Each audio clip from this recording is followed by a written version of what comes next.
एक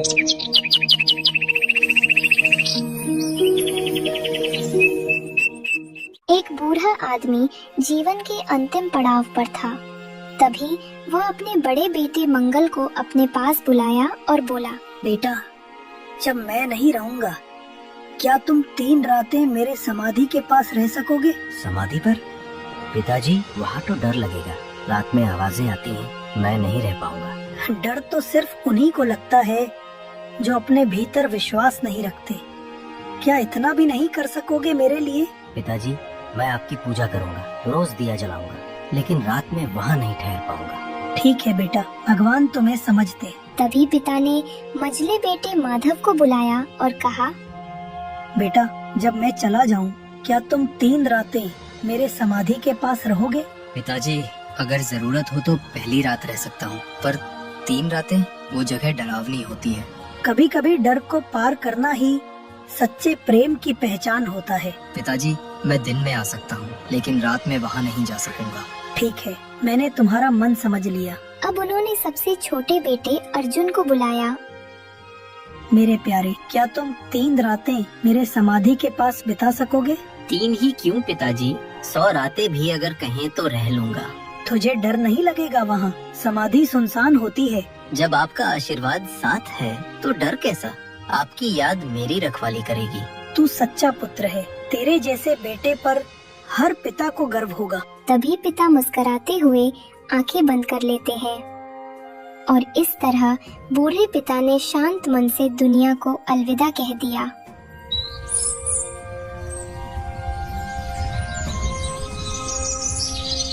पहली रात, ठंडी हवा बह रही थी, राख अभी भी गर्म थी। अर्जुन वहीं बैठा था। तभी अचानक आसमान से उजाला फैलता है। एक सफेद घोड़ा उतरता है।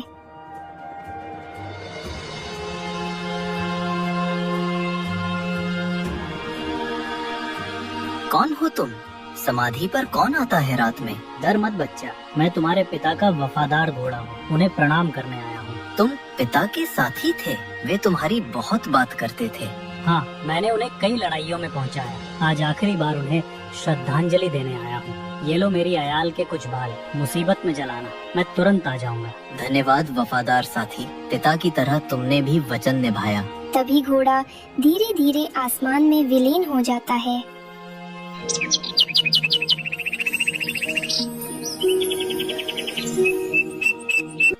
दूसरी रात, समाधि और अधिक शांत था। तभी बादलों से काला घोड़ा उतरा।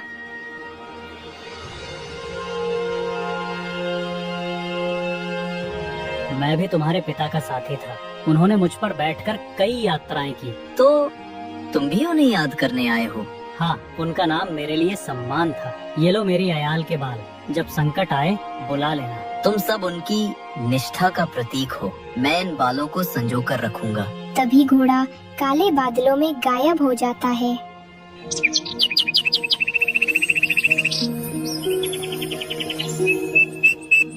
तीसरी रात, समाधि पर चांद की हल्की रोशनी फैली थी। तभी लाखी रंग का घोड़ा उतरा। मैं उनका तेज तर्रार साथी था। जब भी वो दूर जाना चाहते थे, मैं उन्हें वहाँ पहुँचा देता था। पिताजी, तुम्हारे बहुत करीब थे, है ना? हाँ, और अब तुम भी मेरे प्रिय हो।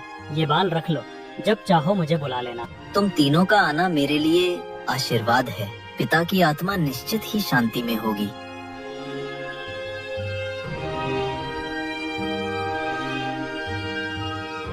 तीन रातें बीती और उस छोटे बेटे अर्जुन ने अपने पिता का वचन निभाया। समाधि की राख में प्रेम की लौ जलती रही। अर्जुन अपने पिता की समाधि के पास बैठा था।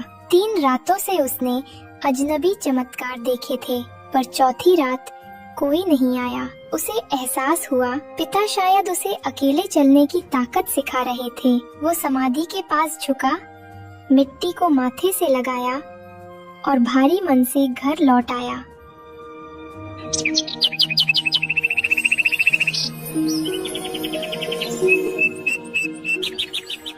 तभी एक दिन तीनों बेटे एक जगह बैठे। सामने पुरानी संदूक में रखी कुछ मुट्ठी भर संपत्ति थी। चलो, जो है बराबर बांट लेते हैं। मैं सबसे बड़ा हूँ, मुझे ज्यादा हिस्सा मिलना चाहिए। अरे भाई, पिता ने तो नहीं कहा था कि बड़ा ज्यादा लेगा। तीनों का हिस्सा बराबर होगा। भाइयों, जो भी हिस्सा मिले मैं संतोष से लूंगा। पिता का आशीर्वाद ही सबसे बड़ा धन है। अच्छा अच्छा, तू तो बड़ा धर्मात्मा निकला। थोड़ी नोकझोंक के बाद बंटवारा हुआ, पर भाइयों के दिलों में दरार भी पड़ गई।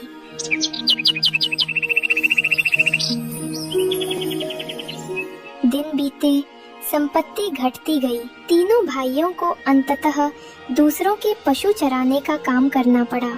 देखो भाई, ये गाय मालिक की हैं, ध्यान रखना कोई खो ना जाए। अरे छोड़ ना, थोड़ी बहुत अगर बिकी भी तो कौन पूछेगा, पैसा जेब में रहेगा।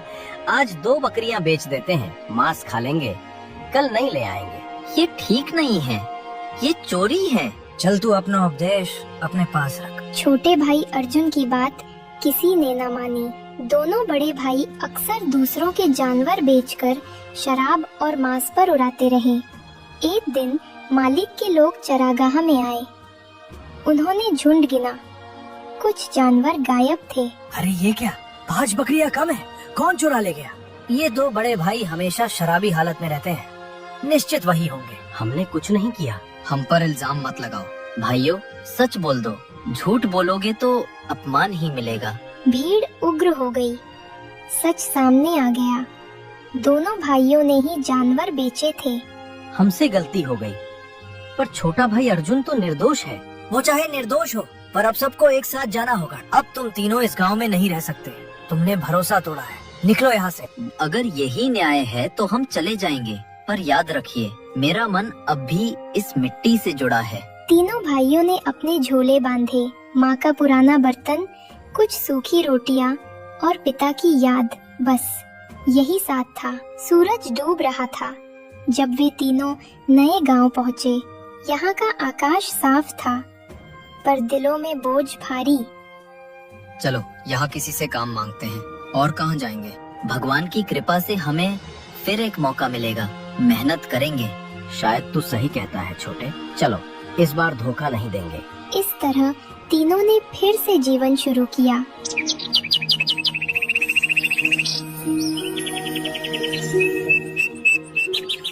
सुबह का समय था। अर्जुन पहाड़ी के नीचे गाय और बकरी चरा रहा था और दोनों बड़े भाई ऊपर आसमान की तरफ देख रहे थे। अरे भाई, ये तो बड़ा बोर काम है, दिन रात यही गाय यही बकरियां। चल आज जरा नगर घूमाते हैं। वाह, बढ़िया सोचा। कहते हैं आज वहाँ कोई नया तमाशा लगा है। चलो देखते हैं। भाइयों, अगर तुम चले गए तो झुंड कौन संभालेगा? ये सब हमारे भरोसे हैं। अरे तू तो बस उपदेश देने आया है क्या? दोपहर तक लौट आएंगे, कोई जानवर भागेगा नहीं। ठीक है, पर जल्दी लौट आना। पिताजी कहा करते थे, काम पहले तमाशा बाद में। दोनों हंसते हुए चल दिए और अर्जुन वहीं रह गया। आसमान की ओर देखते हुए बकरियों को चराते रहा।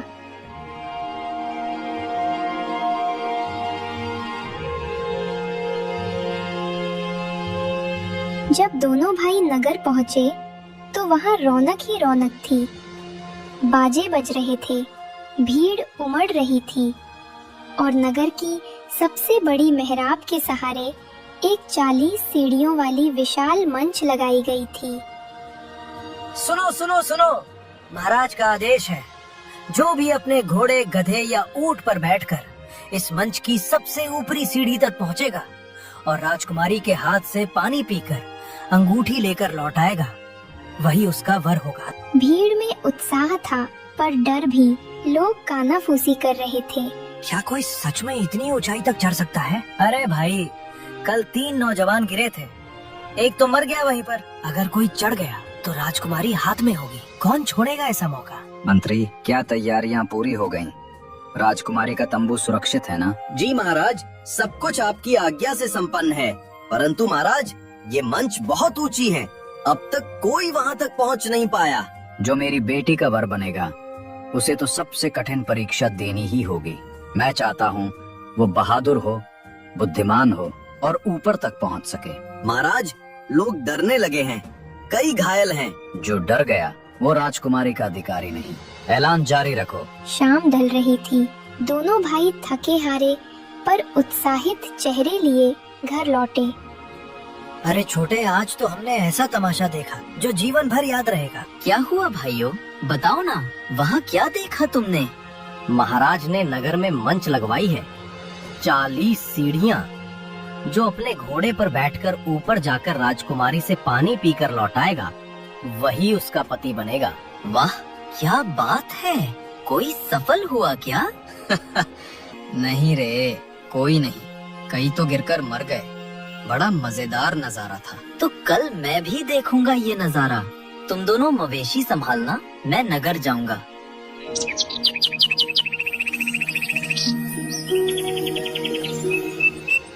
अगली सुबह अर्जुन शांति से गाय चरा रहा था और दोनों बड़े भाई फिर नगर की ओर निकल पड़े तमाशा देखने। शाम ढलते ढलते आसमान सुनहरी हो गया। झुंड अब आराम कर रहा था। अर्जुन उठा और पेड़ों के बीच खड़ा होकर चारों ओर देखा। वो वही बाल निकलता है जो सफेद घोड़े ने उस रात समाधि में दिए थे। धीरे से उसने एक बाल को आग से जला दिया और तभी आसमान में बिजली सी चमक हुई। हवा घूमने लगी, बादल गड़गड़ाए, सफेद रोशनी की लहर धरती पर उतरी और उसके बीच से एक शानदार सफेद घोड़ा प्रकट हुआ। मैं आया हूँ मेरे स्वामी। क्या आज तुम्हें साहस की परीक्षा देनी है? हाँ, आज मुझे अपने पिता का मान रखना है। चलो नगर चलते हैं। अर्जुन उसके ऊपर सवार हुआ। सिर्फ उसकी आंखें चमक रही थीं, जैसे किसी दृढ़ संकल्प का दीपक। नगर का चौक खचाखच भरा था। हजारों लोग जमा थे। राजा और मंत्री ऊंचे मंच पर बैठे सब देख रहे थे। महाराज, आज भी कोई सफल नहीं हुआ। 3 और युवक गिरे, एक तो मरते मरते बचा। कहीं कोई तो होगा जो ऊपर तक पहुंच सके, कोई तो जो मेरी बेटी के योग्य हो। तभी दूर से घोड़ों की टाप सुनाई दी। भीड़ एकदम शांत हो गई। अरे देखो, कोई नया सवार आ रहा है, सफेद घोड़े पर, बर्फ जैसा चमकता। क्या तेजी है इसकी! ये तो हवा की तरह दौड़ रहा है। सफेद घोड़ा सीधा मंच की ओर बढ़ा। अर्जुन ने जोर से चिल्लाया। छू! घोड़ा उछला और देखते ही देखते 10, 20, 30, 38वीं सीढ़ी तक जा पहुंचा। भीड़ ने सांस रोक ली। वाह, ये तो कोई देवदूत लगता है। कौन है ये वीर? महाराज, कभी किसी में इतनी ऊंचाई तक नहीं पहुंचा। बस 2 सीढ़ियां बाकी हैं। नहीं, आज नहीं, अभी वक्त नहीं आया। घोड़े ने जोर से हिनहिनाया, मानो और ऊपर जाना चाहता हो।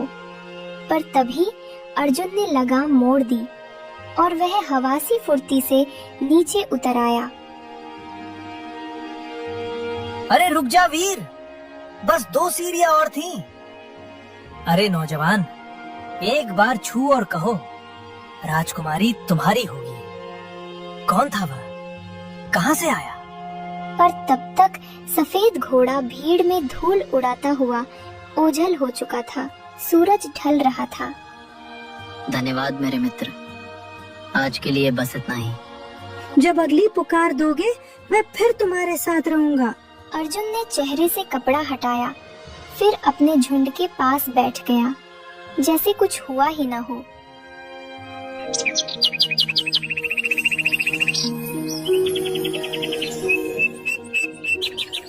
अरे छोटे, आज तो एक अद्भुत वीर आया था। सफेद घोड़े पर 40 में से 38 सीढ़ियां चढ़ गया। हाँ रे, बस 2 सीढ़ियां बाकी थी, पर उसने घोड़ा मोड़ लिया। लोग तो दंग रह गए। सच में? कितना अद्भुत! मैं भी देखना चाहता हूँ वो तमाशा। कल मुझे भी जाने दो ना। अरे नहीं, अगर तू चला गया तो हमें कौन खिलाएगा?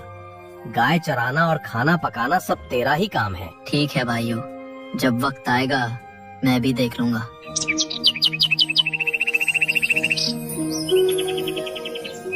रात का अंधेरा अब सवेरे की सुनहरी किरणों में खो रहा था। फिर शाम होता है। वह जानवरों को पॉपुलर के पेड़ के नीचे बांध देता है। फिर धीरे से अपनी पोटली से काले घोड़े का बाल निकालता है। ज्यों ही उसने वो बाल आग में डाला, आसमान में बिजली सी कौंध उठी। काले बादल उमड़ पड़े और उनके बीच से उतरता हुआ एक काला घोड़ा जैसे रात का टुकड़ा जमीन पर गिर पड़ा हो।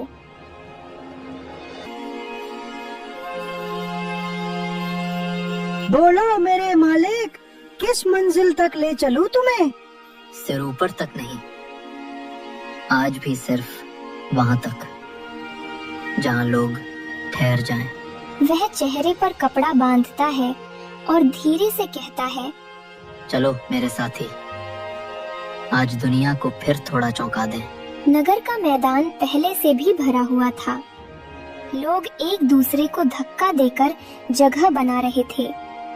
ढोल बज रहे थे। राजा मंच से देख रहे थे और मंत्री धीरे से कह रहे थे, महाराज, अब तो लोग डरने लगे हैं। कल भी एक नौजवान आया था पर उसने घोड़ा मोड़ लिया। हाँ, पर आज भीड़ ज्यादा है। कहीं वही वीर फिर से लौट ना आया हो। वो चाल, वो नियंत्रण, मैंने ऐसा सवार नहीं देखा। और तभी दूर से धूल का बादल उठा। लोगों की आंखें उस ओर टिक गईं। कोई बोला, अरे देखो देखो, वही सवार, पर आज काले घोड़े पर। अरे ये घोड़ा तो जैसे आग का बना हो। ये वही होगा। सवार ने मैदान में प्रवेश किया। उसका चेहरा कपड़े से ढका हुआ था। वह सीधे मंच की ओर बढ़ा। लोगों की सांसें थम गईं। घोड़ा बिजली की तरह दौड़ा। पहली, दूसरी, तीसरी और फिर सीधी 39वीं सीढ़ी तक। वाह वाह, बस एक और, बस एक और। बस 2 सीढ़ियां और। कौन है ये? इतना साहस, इतनी लगाम। अगर ये आज ऊपर पहुंच गया तो राजकुमारी का भाग्य तय है महाराज। पर घोड़े की लगाम खींची। वह मुड़ा और उसी तेजी से नीचे उतर आया। घोड़े के टापों की ध्वनि पूरे नगर में गूंज उठी।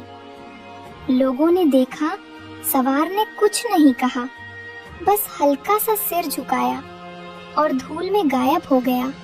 कौन है ये रहस्यमयी वीर? आज तो मंच भी कांप उठे। वो काला घोड़ा, वो तो जैसे मौत का बादल था। सूरज डूब गया। मैदान खाली होने लगा, पर लोगों के दिलों में उस काले सवार की छवि रह गई। रहस्य, वीरता और अजीब सा रोमांच छोड़कर उधर जंगल की तरफ वही अर्जुन वापस लौट आया। जानवर वही चर रहे थे और वह जैसे कुछ हुआ ही ना हो।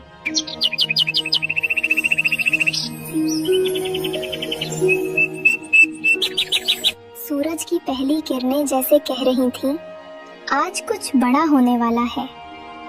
अर्जुन की आंखों में अब कोई हिचक नहीं थी, बस एक दृढ़ निश्चय, एक आखिरी यात्रा, एक आखिरी छलांग। आज देखूंगा ऊपर तक पहुंचने का स्वाद क्या होता है। वह जानवरों को पॉपुलर के पेड़ के नीचे बांधता है, फिर अपने थैले से एक लाखी रंग का बाल निकालकर आग में डाल देता है। आग की लौ जैसे सुनहरी बन उठी। आसमान में एक चमक फैली और फिर उतरा वह लाखी रंग का घोड़ा। आज तो लगता है मंजिल ऊपर ही है ना मालिक? हाँ, आज हम नीचे नहीं रुकेंगे। चलो मेरे साथी, आज हम आसमान को छुएंगे। चलो साथी, अब या तो ऊपर या फिर कुछ नहीं। नगर का मैदान लोगों से ठसाठस भरा था। राजा अपने मंच पर बैठे थे, मंत्री बगल में खड़े। ढोल बज रहे थे और हर किसी की नजर मंच की ऊंचाई पर टिकी थी। आज तीसरा दिन है, क्या वो वीर फिर आएगा? महाराज, अगर किस्मत में लिखा है तो आज राजकुमारी का वर सामने आएगा। अरे ये कौन है? आज तो उसका घोड़ा खुद सूरज जैसा चमक रहा है। देखो, वही सवार, चेहरा ढका हुआ पर घोड़े की चाल वही है। वह मंच के चारों ओर एक चक्कर लगाता है। घोड़ा उछलता है। 10, 20, 30, 40 सीढ़ियां। पलक झपकते ही ऊपर पहुंच जाता है। वह चौकी। सामने एक सवार जिसका चेहरा ढका हुआ था, पर उसकी आंखें जैसे किसी पुराने सपने की पहचान थी। तुम कौन हो वीर? मैं बस एक चरवाहा हूँ राजकुमारी, पर आज मुझे किस्मत ने आपके पास भेजा है। अगर किस्मत तुम्हें भेजी है तो ये प्याला भी किस्मत ही दे रही है। वह कांपते हाथों से पानी का प्याला बढ़ाती है। वह प्याला पीता है, फिर धीरे से उसकी उंगली से अंगूठी उतार लेता है। वह घोड़े को एड़ लगाता है और नीचे उतर जाता है, जैसे हवा का झोंका आया और चला गया। उस वीर को पकड़ो, उसका नाम जानो।